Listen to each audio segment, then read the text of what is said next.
Coming up today on Locked On Texas Tech, dissecting Pop Isaacs 2.0 and moving around some sizable pieces on the Texas Tech football chessboard next on Locked On Texas Tech. You are Locked On Texas Tech, your daily podcast on the Texas Tech Red Raiders, part of the Locked On Podcast Network, your team every day. We're going to start this thing off right.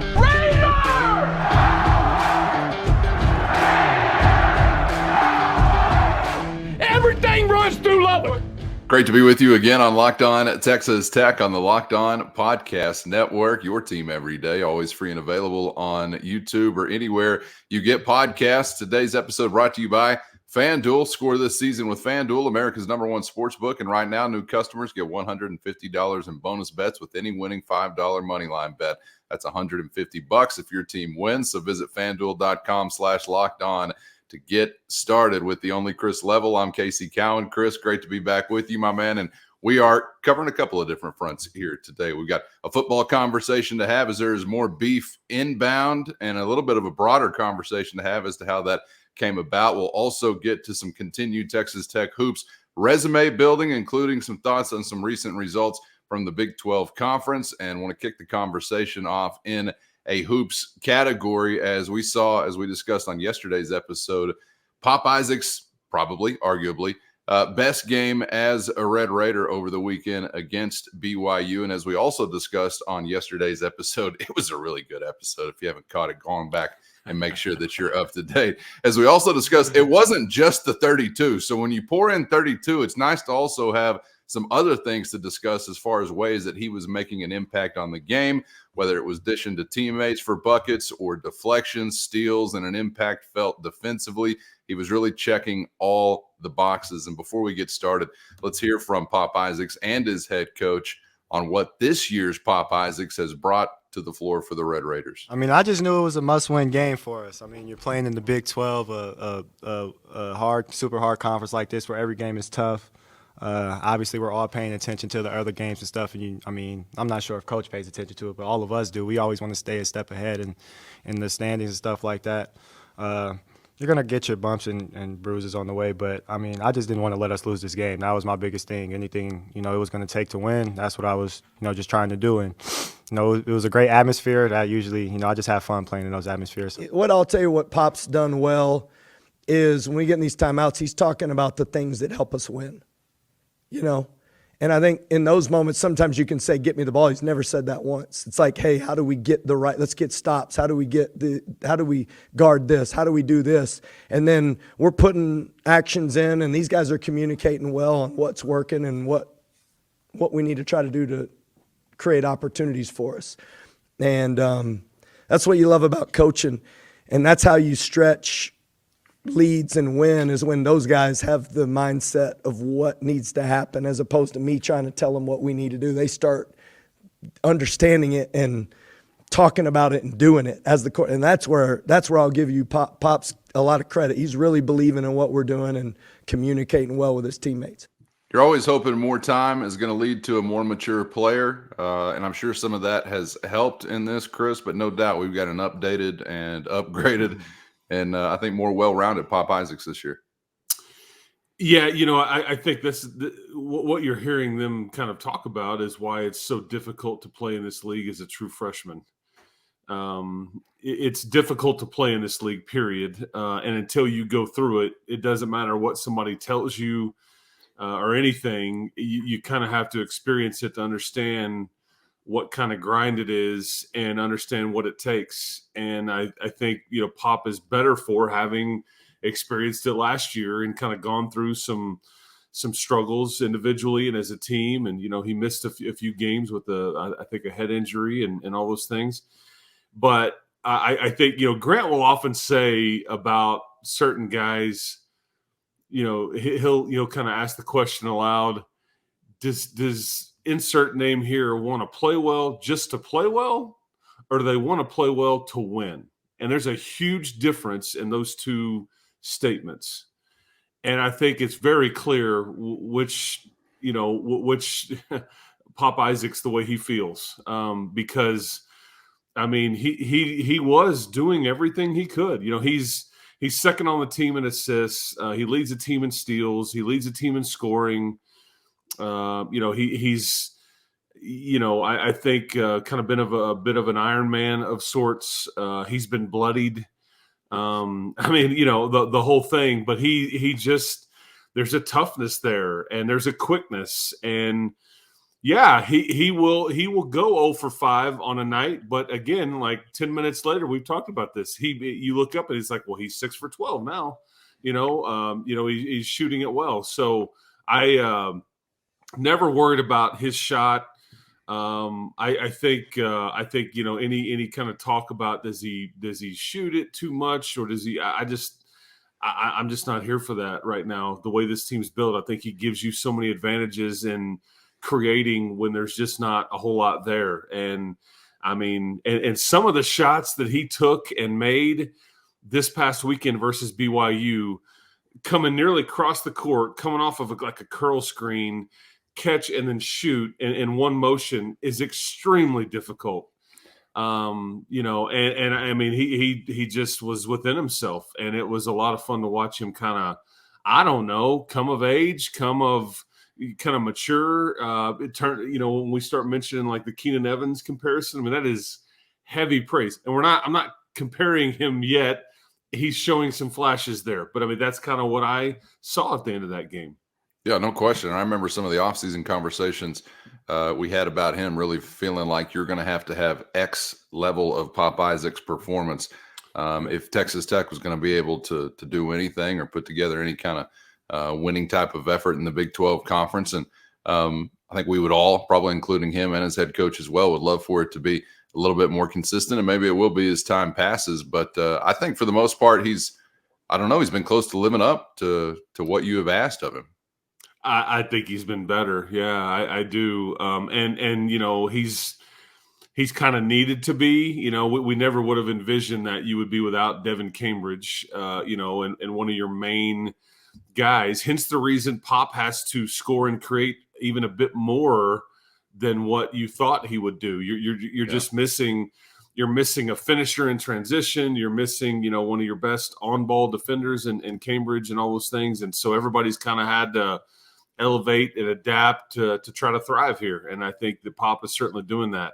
And at some point, Pop will struggle a bit, because it was pretty clear what Houston's plan was. Houston was just going to say, he's not getting his. We're going to frustrate the heck out of him. We're going to see which one of these other guys can kind of create and score, whatever. And I think Pop still ended up either right at or near double digits in scoring and all that.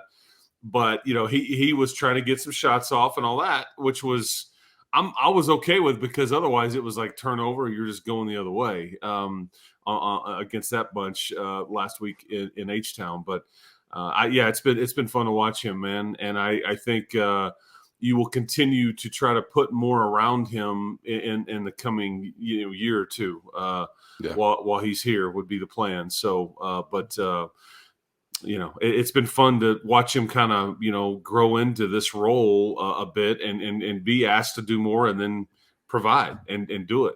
No doubt. Let's get to a little bit of a bigger picture here. Break out the evaporated milk, make sure the hamstrings are loose. Let's talk quads. Now, some recent Big 12 results obviously make an impact on Tech's resume building opportunities. Some wild finishes going back to the weekend that was, including a win for the Longhorns over Baylor there in Austin. You might have seen last night Kansas with a win over Cincinnati, bouncing back from a loss. Am I reading this right? A loss to West Virginia in Morgantown, Houston, Central Florida. Nothing to see here aside from, well, literally almost nothing to see there in the first half. 14 points for the Golden Knights. We feel your pain. Iowa State on the road really looked like they were going to run a Texas Christian out of their building. Horned Frogs make it a little closer down the stretch, outscoring the Cyclones 46-29 in the second half, but they fall by 1 on their home floor, and then K-State prevails over Oklahoma State there in Manhattan.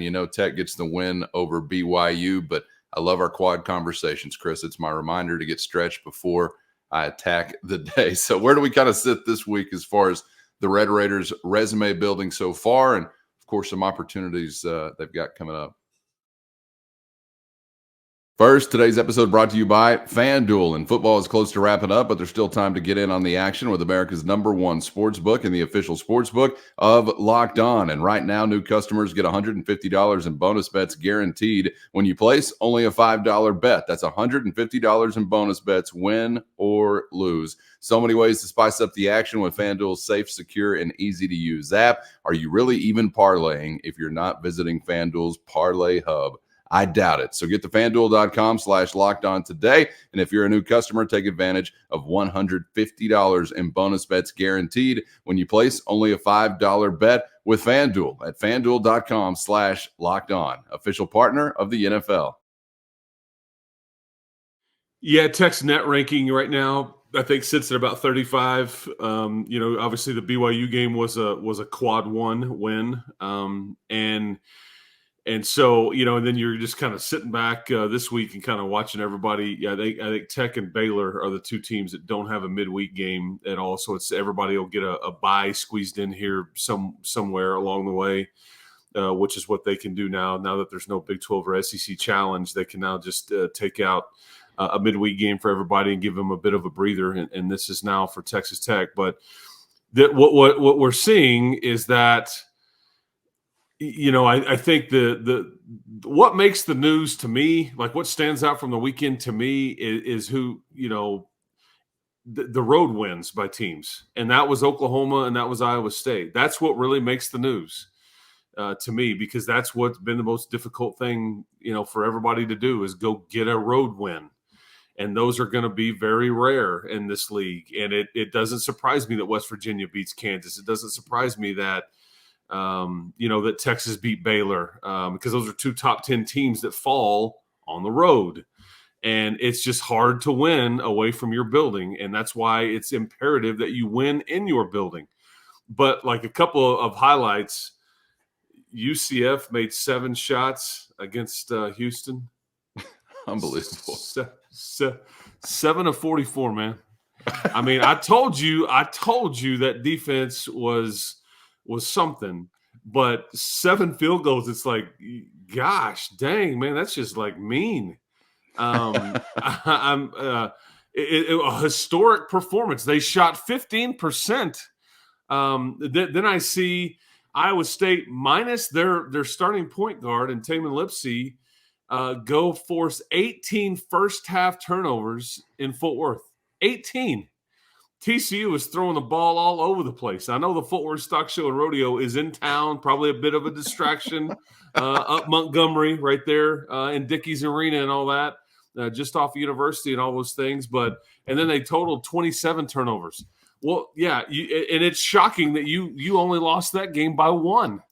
I mean, unbelievable to me. But that's regardless of that it was closer, it was an 18-point lead by them at halftime. Iowa State, that's a big-time win, man, especially without one of their key guys. And you're going to get to play that TCU team early next week, I guess it is, on a Tuesday night. So, and then Oklahoma going up to Cincinnati. Cincinnati's like, I think starting to understand this league a bit, and you pulled off a big win versus TCU last week. Then you come back on the weekend and you host Oklahoma. Oklahoma comes in and pops you, and then it's like you don't have any time to feel sorry for yourself, and you got to get on a plane and go to Lawrence, Kansas, after they're coming off of a loss. Yeah, good luck, gents. Is it Bearcats with a K or a C? I think it's with a C, but the Tommy Tuberville is still rolling through my head with the whole Cincy thing. But yeah, that's kind of what stuck out for me over the weekend. But it's wildly entertaining. It really is. Yeah. I mean, you just don't know what you're gonna get, and I think tonight and tomorrow night you're gonna get more doozies of some heated matchups and potentially surprising results. And again, mark me down for watching that BYU hosting those Houston Cougs. I'm fascinated in the Battle of the Cougs. Yeah, that's coming up tonight. Houston, BYU from Provo. You've also got Texas Christian, Oklahoma State from Stillwater, West Virginia, and UCF there in Orlando. And you've got, a couple other teams somewhere, I think, playing a basketball game. But either way, and shout out to one of those other teams and their head coach, Rodney Terry. Best of luck with that bed bug infestation. I'm assuming that's what made him leap into the air 15 feet after they beat Baylor, because he said that they don't do that when they just win a league game. So it must have been some other cause, I suppose. All right, should be a wild night once again in the Big 12 Conference, and looking forward, of course, to Texas Tech getting back after it on the road coming up this weekend, and we'll get back to setting the table for that matchup with the Sooners as we get closer to the weekend. Chris, let's put our hard hat on, however, and hit a football front, specifically getting into the trenches. And I guess I've just given up on trying to keep track of like who you've got space for at this point in time, because these numbers I thought were already kind of solidified. But I guess you're still finding some room. And when we're talking about guys like DeBraylon Carroll, you're needing to find literally quite a bit of room, because we got another big man headed to town. This is a Rice transfer, a guy who started every game a season ago. Hopefully he's buckled up for the scholastic and intellectual rigors coming from Rice to Texas Tech. All right, now this ain't your mama's Fandango up here, okay? Just be ready for the bookwork. Either way, I'm trying to figure out how this has all come together and how they're fitting these pieces together. So what do you make of the addition, and what was the circumstances or conversations like leading up to this coming to fruition?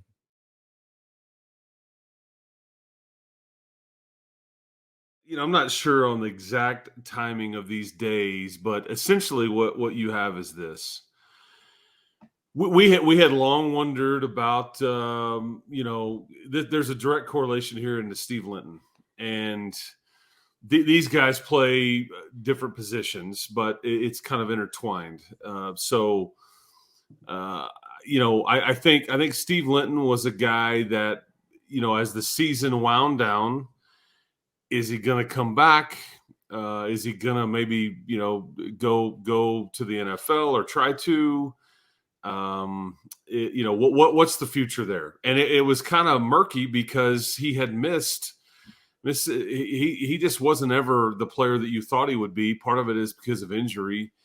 And, I think he had somebody close to him, pass away that I think kind of affected him, quite a bit. And he had the ankle, early in the season, and then he had the back injury later on in the year, and that's what allowed him not to finish out the season. So he missed 5 games total. But it was kind of one of these weird deals, like as the season was finishing up, and then the bowl game, it was like, is he just not healthy to play? Does he not want to play? Does he not? What is going on? It was just, there was some oddness there, and so everybody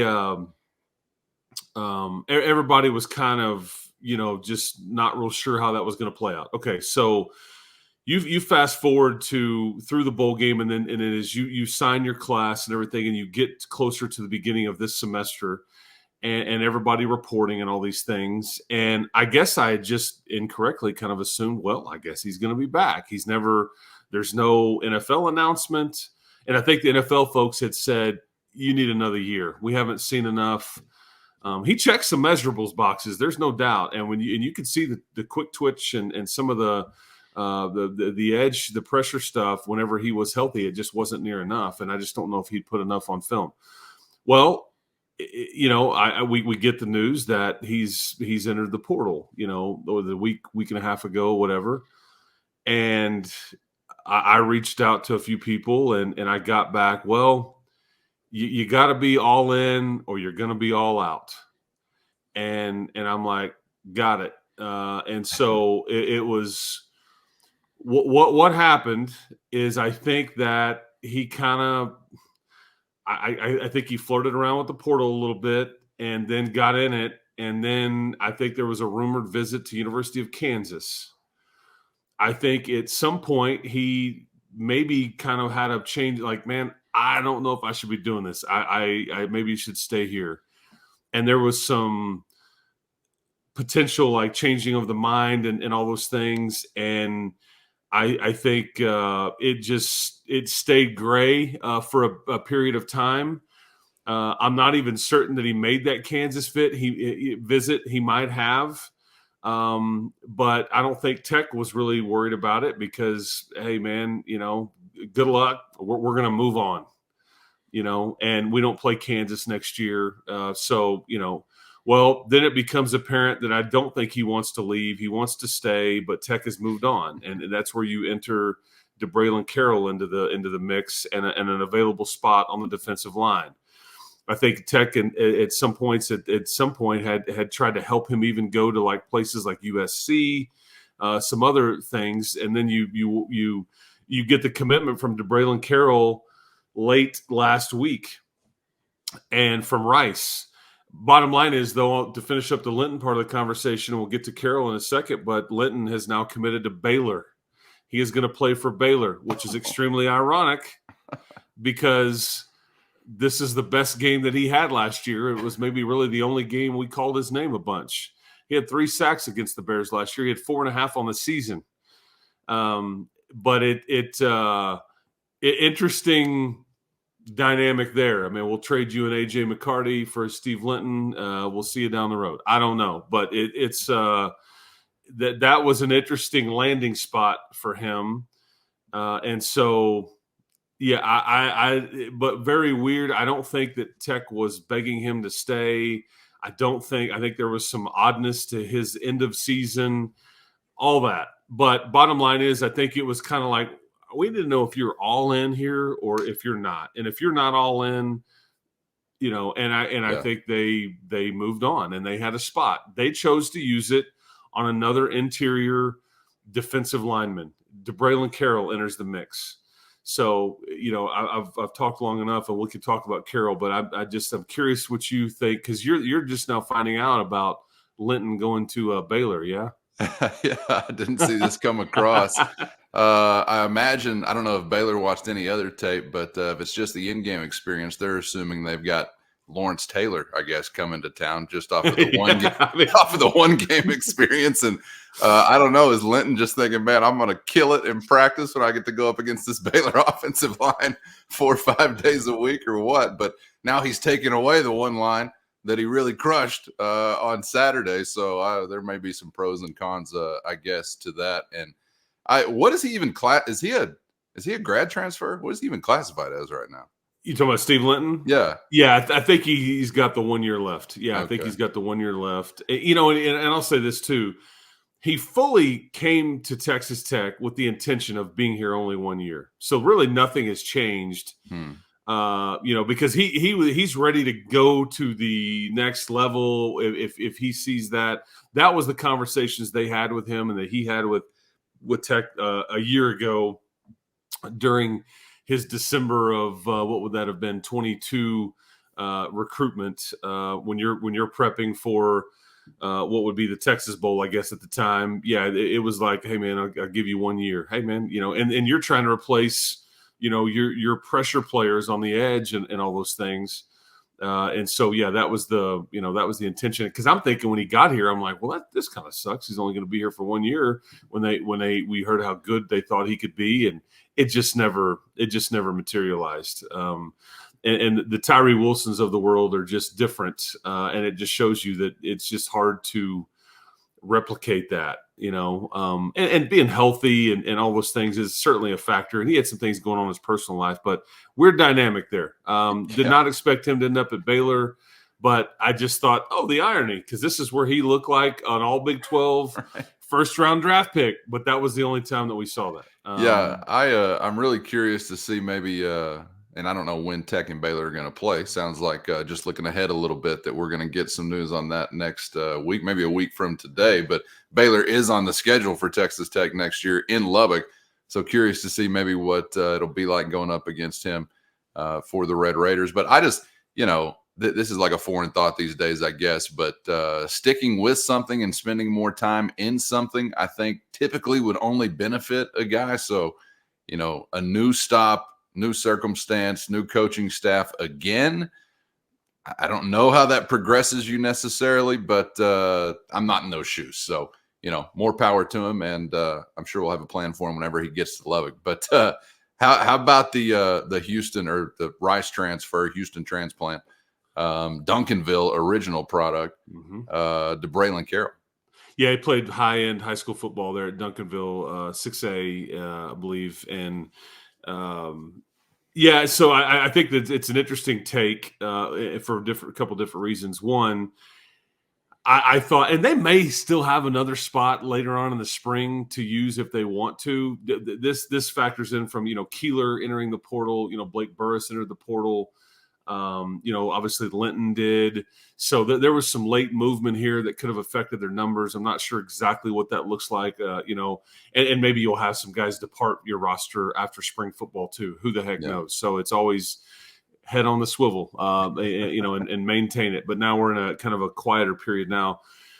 But okay, so the DeBraylon Carroll, he's more of an interior defensive lineman, and I think this is more, this is another James Hansen addition to add to Quincy Ledet and Duda Banks and all those things. He's, Carroll is 6 foot, 290.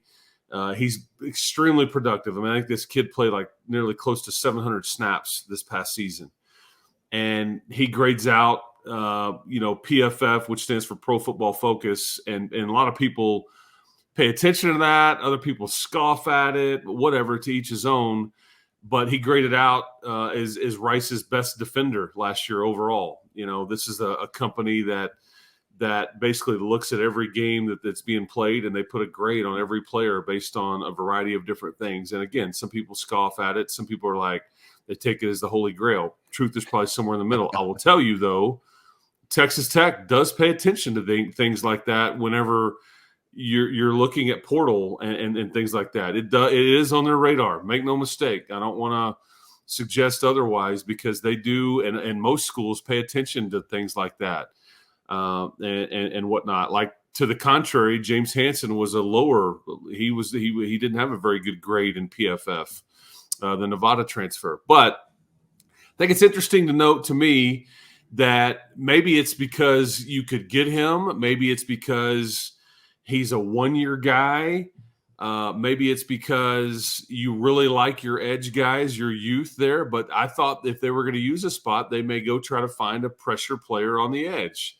But they decided to add more beef on the interior, and it allows those young defensive tackles, again, more time. And you've got, because I think Hansen played like close to 400 snaps. I just mentioned that Carroll's played like close to 700. You're getting a lot of experience and age right there added to Quincy. And so we'll have to look up next year, because you're going to lose Ledet, you're going to lose Hansen, and you're going to lose Carroll. All are going to come off your roster, and this is their last year.